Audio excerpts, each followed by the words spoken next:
성령님이 도우신다. 성령님이 도우신다라는 제목으로 함께 하나님 말씀 나누겠습니다. 제목으로 한번 인사할까요? 성령님이 도우십니다. 네, 여러분 성령님이 도우실 줄로 믿습니다. 우리는 삼위일체 하나님을 믿어요. 성부, 성자, 성령 하나님. 오늘이 성령 강림절입니다. 성령님의 도우심에 대해서 함께 하나님 말씀 나눌 텐데요. 제가 SNS에서 이런 이미지를 보게 됐어요. 아내가 남편을 진짜 사랑하면은 이렇게 한다. 저도 아내가 있거든요. 그래서 보게 되더라고요. 아내가 진짜 나를 사랑하나? 재밌습니다. 남편이 쉬는 날에는 푹 쉬게 배려한다. 남편이 좋아하는 음식이나 야식을 함께 주문해준다. 피곤해 보이면 다리나 발을 마사지해준다. 사소한 행동이나 엉뚱한 모습까지 사랑스럽게 바라본다. 맛있는 음식을 챙겨주며 자주 먹인다. 남편 피부 타지 않게 선크림도 챙겨 발라준다. 집안일을 조금 못해도 크게 스트레스 주지 않는다. 자주 안아주고 스킨십으로 애정을 표현한다. 필요할 때 용돈이나 작은 선물도 아낌없이 챙겨준다. 이렇게 하면은 정말 아내가 나를 사랑한다. 이렇게 느낄 수 있다는 것입니다. 동의하십니까? 에이, 그런 게 어딨어. 근데 어떤 사람이 만든 거지만 의미는 있는 것 같아요. 내가 진짜 내 남편을 사랑한다면 이런 행동들이 있다고 하는데 맞나 하고 약간의 점검을 할 수는 있는 거죠. 근데 가장 중요한 것은 하나님 사랑하는 마음입니다. 주님을 사랑하는 마음이죠. 신앙생활의 핵심은 주님 사랑하는 거예요. 사랑하기에 모이고, 사랑하기에 아름다운 찬양을 하나님 앞에 올려드리고, 사랑하기에 주님 음성에 귀를 기울이고, 하나님 말씀을 보고, 말씀을 듣고, 섬기고, 봉사하고, 세워가는 거죠. 신앙생활에서 가장 중요한 것은 하나님과의 관계고요. 그 관계의 핵심은 사랑입니다. 모든 신앙의 목적, 동기, 이유가 사랑이에요. 나아갈 곳이 사랑이고 목적지가 사랑입니다. 믿음, 사랑, 소망, 그 중에 제일은 사랑이라. 목적이 되기 때문에 그래요. 하나님 사랑이.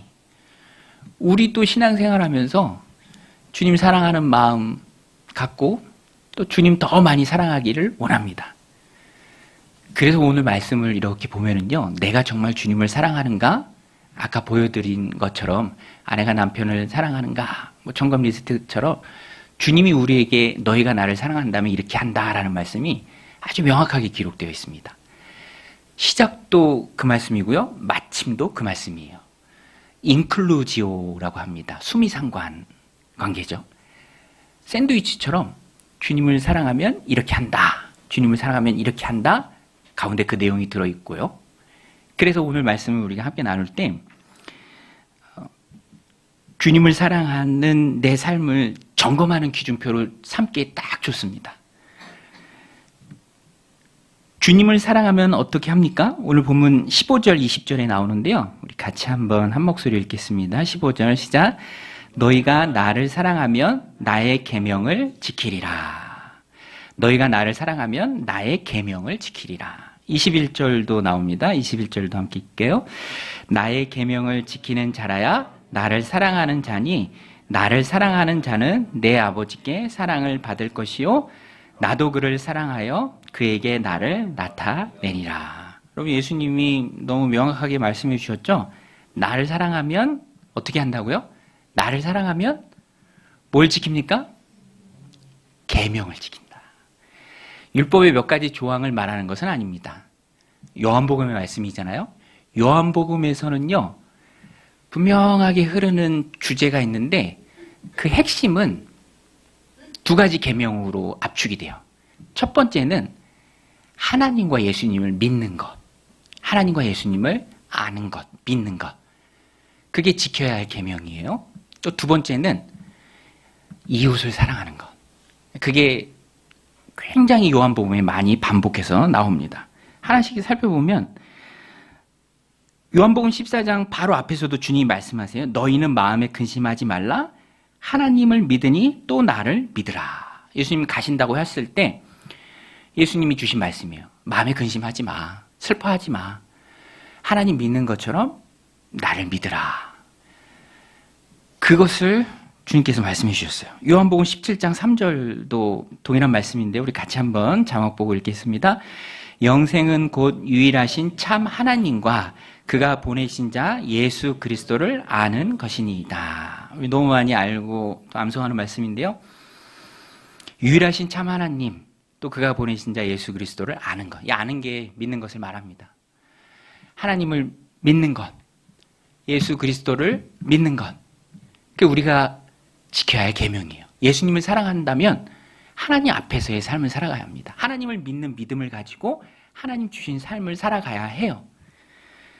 그것이 하나님 사랑하는 자의 모습입니다. 주님 사랑하면 너희가 나의 계명을 지키라. 하나님 믿는 것, 이웃을 사랑하는 것. 여러분, 안 믿는 게 가장 큰 죄예요. 사람을 향한 가장 큰 모욕 중에 하나가 뭔지 아세요, 여러분? 투명인간 취급하는 거. 쌩하는 거요. 인사도 안 해. 투명인간 취급해. 굉장히 큰 모욕이고 또 무시하는 거죠. 절대 그런 일이 있어서는 안 되겠죠. 어떻게 눈앞에 두고 그 사람을 이렇게 무시할 수 있겠습니까? 당하는 사람은 마음에 큰 상처예요. 왕따라고 하잖아요. 그런데 하나님 지으신 세상을 살아가면서 하나님 만드신 이 청명하고 푸른 5월의 한가운데를 살아가면서 그것을 주신 우리에게 허락하신 햇빛과 비를 한없이 공급하시는 하나님을 모른 척한다는 게 그래서 가장 큰 죄입니다. 하나님 무시하는 거잖아요. 하나님 안 계신 줄 알고 하나님 없는 것으로 살아가는 거죠. 예수님 사랑하는 게 아닙니다. 계명을 지키는 게 아니죠. 또 한 가지는 서로 사랑하는 거예요. 이 요한복음에 굉장히 많이 반복되는 주제입니다. 내가 너희를 사랑한 것 같이 서로 사랑하라. 요한복음 13장 34절에도 새 계명을 주노니 서로 사랑하라. 또 15장 12절에도 이건 우리 같이 한번 읽겠습니다. 시작. 내 계명은 곧 내가 너희를 사랑한 것 같이 너희도 서로 사랑하는 이것이니라. 내가 너희를 사랑한 것 같이 너희도 서로 사랑하라. 주님 사랑한 자가 지녀야 돼. 주님 사랑하는 자가 지켜야 할 계명입니다. 서로 사랑하는 것. 여러분 서로 사랑하시길 주님의 이름으로 축원드립니다. 어떻게 사랑하라고 주님 말씀하셨습니까? 내가 너희를 사랑한 것 같이. 예수님 우리를 어떻게 사랑해 주셨죠? 자기를 내어주셨잖아요. 자기를 희생하셨습니다. 우리와 하나님의 사이를 연결시켜주기 위해 우리의 죄를 속죄하기 위해서 십자가에 자신의 몸을 내어주셨습니다. 희생의 사랑이죠. 오늘 우리도 사랑할 때 주님이 사랑한 것 같이 사랑해야 하는데 그 사랑이 바로 희생의 사랑입니다. 고래를 포기하고 나를 내려놓고 사랑하는 사랑이죠. 말로만 사랑하는 사랑을 주님은 인정하지 않으세요. 가짜일 수 있고 스스로 속을 수 있습니다. 주님은 분명히 말씀하세요. 나를 사랑하는 자는 나의 계명을 지킨다. 하나님이 있는 것, 계신 것 마음에 믿고 하나님 앞에서의 삶으로 믿음의 삶을 살아간다. 내가 너희를 사랑한 것 같이 너희도 서로 사랑하는 그 계명을 지키는 자가 바로 나를 사랑하는 자다. 그래서 사랑은 곧 실천입니다. 희생이 실천이잖아요. 말에만 있는 것이 아니라 삶에 있고 몸으로 보여줄 수 있는 거죠. 그 사랑이 주님이 보여주신 사랑입니다. 우리가 해야 될 사랑이에요. 저도 어제 아는 목사님 아버님이 소천하셔서 장례식장 가서 위로해드리고 또 손잡아드리고 이렇게 왔는데요. 안아드리고 왔는데 전주 다녀왔습니다. 전주. 되게 멀더라고요. 한 9시간 걸린 것 같아요. 근데 같이 한 4분 같이 갔는데요. 올라오는 길에 모두가 다 이렇게 마음이 뿌듯하더라고요. 실천했잖아요. 가서 손잡아주고 안아주고 위로해줬잖아요. 마음이 뿌듯하죠. 말에만 있는 사랑이 아니라 행하는 사랑입니다. 희생이 담긴 사랑이죠. 근데 여러분, 주님 사랑하며 지켜야 할 이 두 가지 계명, 요한복음의 핵심이 되는 이 두 가지 계명 지키려고 하면 쉽나요? 쉽지 않나요? 쉽습니까? 쉽지 않습니까? 믿음 따라 사는 거 쉽나요? 쉽지 않나요? 쉽지 않아요. 읽을 땐 쉬워. 다른 사람 간증 들을 땐 쉬워 보여요. 하나님 믿는 믿음으로 유혹이 가득하고 악한 사단 마귀의 협박이 가득한 세상에서 하나님 믿는 그 믿음 따라서 살아간다. 코람데오의 삶을 산다. 이게 참 쉽지 않습니다. 이웃을 내 몸처럼 사랑하는 거, 주님이 우리를 사랑하신 것처럼 희생이 담긴 사랑으로 하나님 사랑하라 주신 가족, 지체들, 이웃들 사랑하는 거 쉽나요? 쉽지 않나요? 쉽지 않아요. 어려워요. 사람들은요, 본성적으로 자기애를 가지고 있습니다. 자기를 가장 많이 사랑해요. 이것과 다 부딪힙니다. 믿음 따라 사는 것도 부딪히고요. 내 것을 내려놓고 포기하고 희생하고 섬기는 것도 자기 사랑과 부딪혀요. 뚫고 나가야 하는데 주저앉게 만드는 게 바로 자기 사랑이에요. 조금도 손해보려고 하지 않는 게 세상 아닙니까? 어떻게든 더 가지려고 하는 게 세상 아닌가요? 뭐 정답이 정해진 건 아니고 각기 보기에 따라 얼마든지 다르게 볼 수도 있지만 세상에 그런 일들이 참 많잖아요. 포기할 수 없다. 조금이라도 더 받아야 된다. 그래서 전쟁하고 그래서 미워하고 그래서 다투고 암투가 벌어지고 머리띠 매는 거 아닙니까? 내 것 포기할 수 없음에 그런 세상을 살아가면서 그 세상 안에서 주님이 우리를 사랑하신 것처럼 이웃을 사랑하는 그 계명을 지키면서 나의 사랑을 주님께 보여드리는 일이 어렵다. 세상의 유혹과 믿음의 핍박 속에서 굴하지 않고 꿋꿋하게 우리 창세기 말씀 보면서 큐티하잖아요. 요셉이 보디발의 아내의 유혹을 거절하고 뿌리치면 어떤 불이익이 있을 건가가 분명했지만 그럼에도 믿음을 따라 살았잖아요. 그러기가 참 쉽지 않죠. 그게 우리의 현실입니다. 우리의 연약함이에요. 아주 깨지기 쉬운 그릇이 바로 우리입니다. 자기애라는 본성의 연약함을 다 가지고 있는 게 바로 우리예요. 그래서 이겨내고 주님 사랑하라 계명 지킬 수 있도록 예수님이 우리에게 보내주신 분이 바로 성령님이세요. 보혜사라는 별칭이 있는 성령님. 우리 요한복음 14장 16절인데요. 우리 같이 한번 읽겠습니다. 시작. 내가 아버지께 구하겠으니 그가 또 다른 보혜사를 너에게 주사 영원토록 너희와 함께 있게 하리니. 영원토록 너희와 함께 있을 분, 있어 주실 분, 내가 너희에게 보낼 분, 보혜사. 보호해주고 은혜를 베푸는 분이다라고 우리가 번역해서 성경에 넣은 말입니다. 보혜사. 이 말이 참 좋아요. 보혜사. 원어는요, 파라클레토스입니다. 파라클레토스. 요거랑 이어지는 성경의 개념들이 많아서 상식적으로 기억해 두시면 좋습니다. 파라클레토스. 파라라는 말은요, 비사이드, 옆에라는 뜻이에요. 옆에, 곁에, 옆에.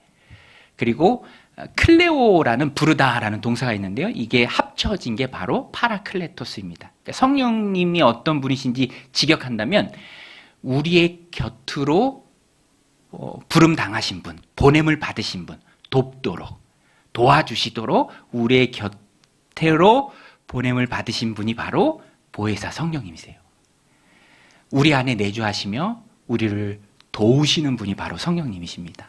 내가 주님 사랑하는 마음으로 하나님 주신 삶 살도록. 세상의 유혹과 악한 사단 마귀의 협박이 가득한 세상 속에서도 하나님 계신 거 알고 믿음을 고백하며 그 믿음으로 살아가도록 연약한 나를 도우시는 분이 바로 성령님이세요. 그래서 성령님은 의지할 때 우리가 할 수 없는 주님 사랑하는 계명을 지키며 살아갈 수 있습니다. 주님 사랑하는 마음을, 삶을, 모습을 보이면서 살아갈 수 있어요. 내 힘으로는 안 돼요. 불가능합니다. 자기애가 가득해서.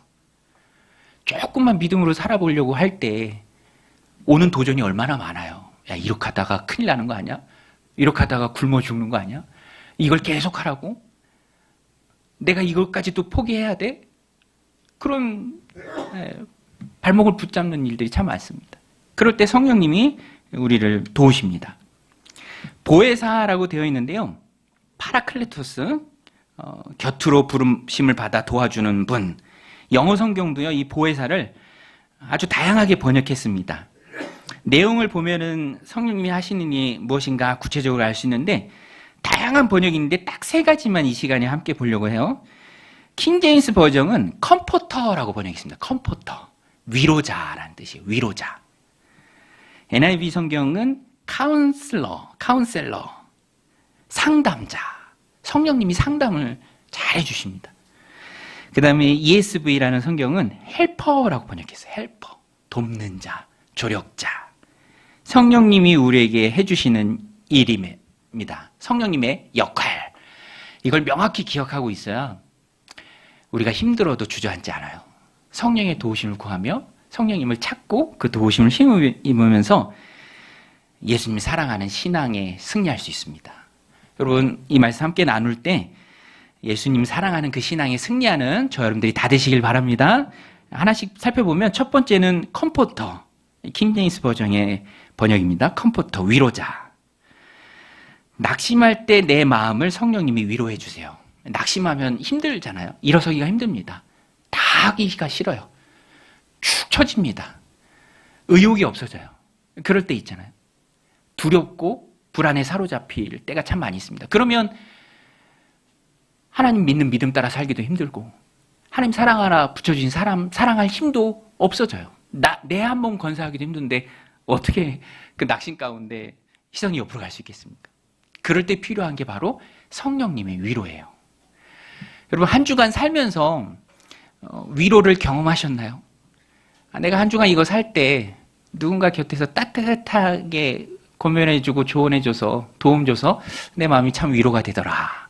공감해주고 이해해주는 말을 들었더니 위로가 되더라. 그런 경험이 있으십니까? 네.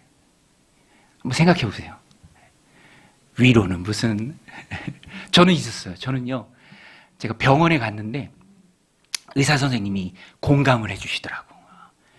아, 그랬군요 하면서 공감이 되니까 권위 있는 자의 공감과 이해는 위로가 돼요. 그죠? 제가 계단 오를 때 무릎에서 딱딱 소리가 나요. 저는 웃긴데 아내는 걱정을 해. 뼈 부러지는 줄 알고. 뼈에서 나는 소리 아닌데도 소리가 되게 크니까 막 걱정을 해요. 그러면서 억지로 저를 정형외과 끌고 갔어요. 아주 친절한 의사 선생님이 아주 친절하게 얘기해 주시더라고. 별것 아니에요. 엑스레이 찍어도 뭐 괜찮고. 그러니까 아내가 위로를 받더라고. 저도 위로가 되고요. 그죠? 아, 이거 큰일 아닌가? 큰 어려움 아닌가? 그럴 때 권위 있는 분의 말이 위로가 되고 불안과 염려가 싹 안개 거치듯이 거칩니다. 근데 성령님이 그 역할을 우리에게 주십니다. 세상을 살아가다 보면 염려스러운 일들이 참 많이 있잖아요. 선택의 갈림길 속에서 이 선택 한번 잘못했다가 큰 낭패를 보는 거 아닌가, 그런 두려움이 엄습할 때가 인생을 살아가다 보면 많이 있습니다. 시시때때로 찾아오죠. 자유할 수가 없어요. 그러다 보면 내 코가 석자다. 우리 그리스도인들은 그 말 하면 안 되거든요. 내 코가 석자다. 항상 내 코가 석자예요. 남을 돌아볼 시간이 없어요. 믿음으로 살기는커녕 타협하며 삽니다. 교회 문을 나가는 순간 믿음은 온데간데 없이 사라지고 세상의 논리대로 그냥 살아가요. 하나님 없는 사람처럼 살아갑니다. 그러지 말라고 힘주시는 분이 바로 위로자 성령님이세요. 이웃을 사랑하기 위해 포기해야 하고 내려놓아야 할 내 권리들이 많이 있지만 그러지 못하는 우리를 위로하면서 이것 하나님 기뻐하시는 일이 한번 해보자. 괜찮다. 그래도 어려움 없을 것이다. 우리의 마음을 위로하시는 그 성령님의 위로가 있을 때 완벽한 위로자, 컴퓨터 대신 성령님이 계실 때 우리가 믿음의 삶을 살아갈 수 있습니다. 또 상담자 성령님. 성령님은 좋은 상담자십니다. NIV 성경은요, 보혜사를 카운셀러로 번역을 했습니다. 여러분, 상담을 잘 하시나요? 상담하는 거 좋아하십니까? 듣는 걸 잘해야 되는데, 상담하면서. 또 한 가지 잘해야 되는 게 공감이에요, 공감. 저는 상담을 잘 못해요. 우리 막내가 저한테 얘기하더라고. 아빠 내 친구 사이에 끼어들지 마. 자꾸 이제 저는 정답을 주려고 하더라고요. 이 목회자의 직업병인 것 같아. 이게 보면 보이잖아요. 야, 네가 양보해야지. 그러면 상담이 안 돼. 그죠? 공감, 이해, 그게 기본 상담 아닙니까? 그게 안 돼요. 아내가 뭐 얘기해도 자꾸 정답만 주려고 하고 가르치려고만 하지 상담이 안 되는 것 같아요. 근데 성령님은 그렇지 않으신 것 같아요. 성령님은 우리의 마음을 다 알아주십니다. 다 이해하세요. 그리고 적절하게 또 조언을 해주십니다. 무조건 맞장구만 쳐주시는 분이 아니라 바른 대안을 또 답을 주시는 분이 바로 성령님이세요. 여러분, 인생에 고민들이 있잖아요. 많죠? 선택의 갈림길에 서 있을 때가 있습니다. 어떤 게 좋은 선택인지 고민할 때가 있어요.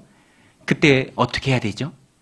이게 맞는지 저게 맞는지 모를 때, 고민이 될 때, 무엇을 선택해야 될지 잘 모를 때 어떻게 해야 됩니까? 어떻게 해야 돼요? 챗 GPT를 검색해야 돼. 제미나이를 검색해야 돼. 웃지도 않으시네요. 저는 가끔 검색하거든요. 그러면 방대한 데이터로 객관적으로 도움이 돼요.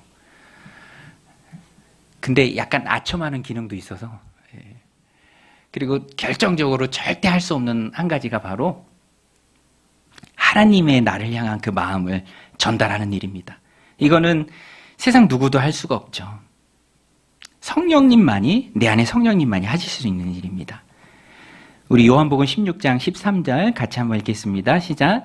그러나 진리의 성령이 오시면 그가 너희를 모든 진리 가운데로 인도하시리니 그가 스스로 말하지 않고 오직 들은 것을 말하며 장래일을 너희에게 알리시리라.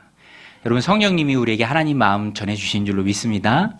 우리를 향한 하나님의 계획을 들으신다는 게 뭐예요? 하나님의 뜻을 우리에게 전달해 주신다는 거잖아요. 장래일을 성령님은 다 아십니다.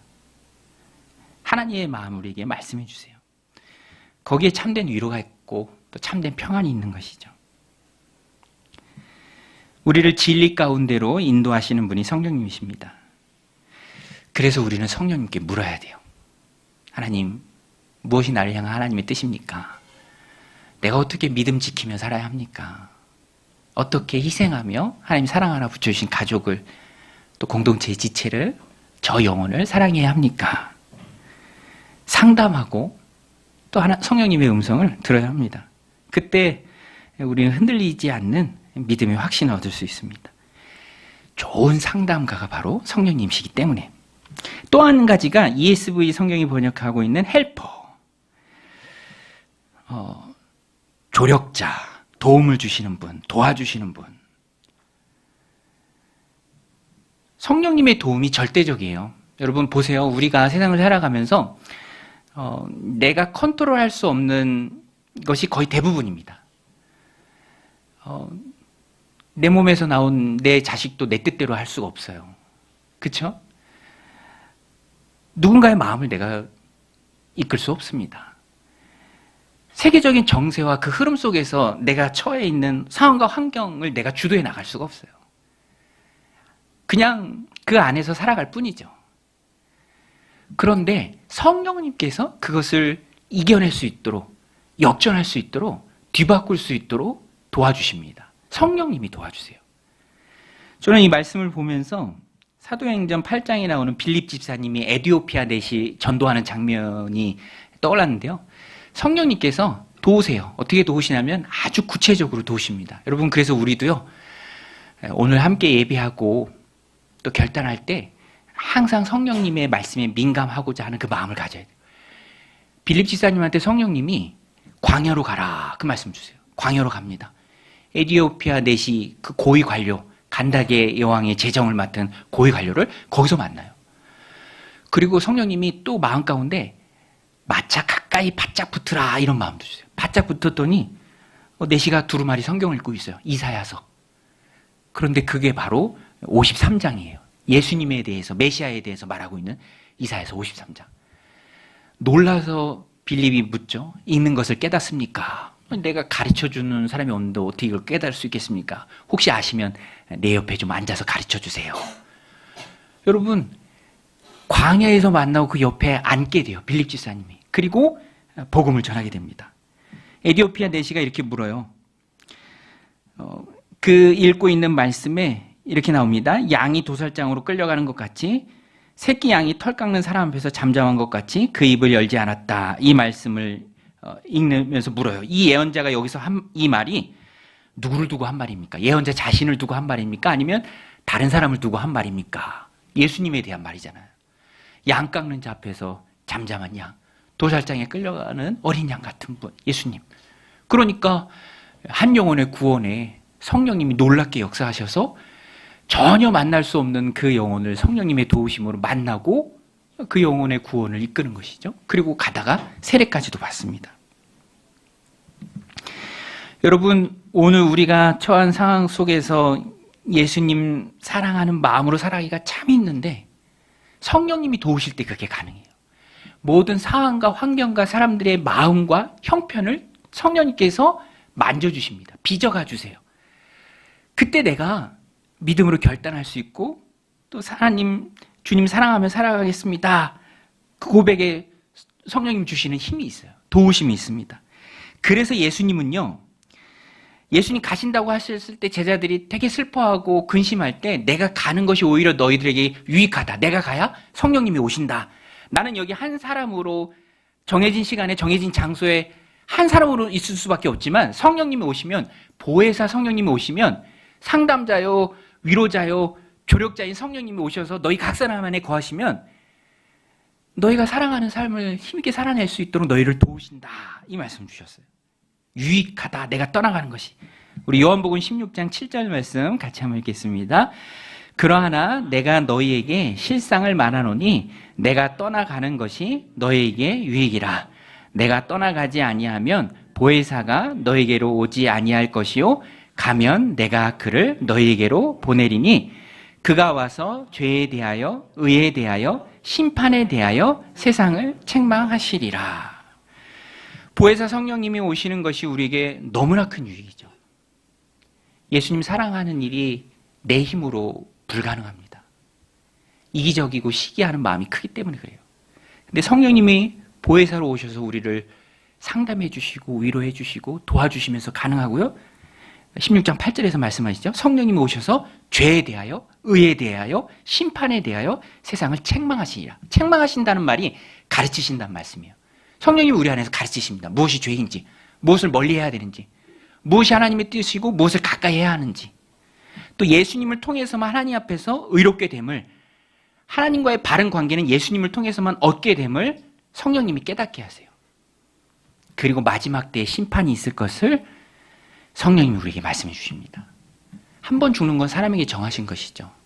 누구도 비껴갈 수 없습니다. 태어난 사람은 반드시 한 번의 장례식을 거치게 돼 있습니다. 근데 그 후에 심판이 있다는 것을, 그래서 오늘의 삶을 주님의 사랑으로 우리가 가득 채워야 함을 성령님이 깨닫게 하십니다.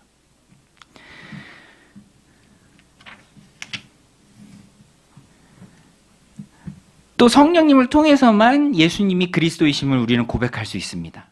우리 고린도전서 12장 3절 말씀 우리 같이 한번 읽겠습니다. 시작. 그러므로 내가 너희에게 알리노니 하나님의 영으로 말하는 자는 누구든지 예수를 저주할 자라 하지 아니하고 또 성령으로 아니하고는 누구든지 예수를 주시라 할 수 없느니라. 여러분, 예수님이 우리 삶의 주인이신 줄로 믿습니다. 여러분, 예수님이 내 영혼의 구원자인 줄로 믿습니다. 여러분, 믿으십니까? 아멘 하신 분은 다 마음속에 성령님을 모시고 계신 분이에요. 성령님이 내주하지 않고는, 성령으로 아니하고는 죽었다 깨나도 예수 그리스도가 주인이심을 고백할 수 없어요. 세상은 그 영을 알지도 못하고 받지도 못했습니다. 그리스도와 상관없는 삶을 살아갈 수밖에 없어요. 그런데 우리 안에 성령님이 믿음을 고백하게 하십니다. 믿음을 따라 살게 하세요. 힘과 능력을 공급해 주십니다. 그래서 오늘 말씀의 결론입니다. 함께 하시는 성령님에 대한 나의 태도가 바뀌어야 돼요. 인격적으로 성령님을 대해야 합니다. 성령님과 대화해야 되고요. 또 성령님께 물어야 하고 또 성령님의 도우심을 구해야 합니다. 하나님 앞에 엎드려 기도해야 해요. 성령님 깨닫게 하심에 마음은 활짝 열고 그 음성을 들어야 합니다. 예수님이 말씀하셨어요. 18절에 우리 18절 말씀도 같이 읽을까요? 시작. 내가 너희를 고아와 같이 버려두지 아니하고 너에게로 오리라. 우리 한 번 더 읽겠습니다. 시작. 내가 너희를 고아와 같이 버려두지 아니하고 너에게로 오리라. 여러분, 예수님이 고아처럼 버려두지 않겠다, 너에게로 오리라 라는 그 말씀은 재림하실 것을 말씀하신 것과 동시에 성령님을 보내주신다라는 말씀이에요. 여러분, 우리는 예수님 사랑할 수 있어요. 하나님 믿는 믿음 지키면서 이 땅 살아갈 수 있습니다. 내 안에 자기 애를 깨트리고 섬김과 희생의 자리로 나아가서 이웃을 사랑할 수 있어요. 성령님이 우리 안에 계시기 때문에 가능해요. 그래서 우리는 성령님을 모시고 사는 자로서 성령님을 인격적으로 모시고 또 성령님께 묻고 인격적으로 대하고 그 도우심을 구하며 살아가야 합니다. 내 태도가 바뀌어야 돼요. 하나님, 내가 이렇게 연약합니다.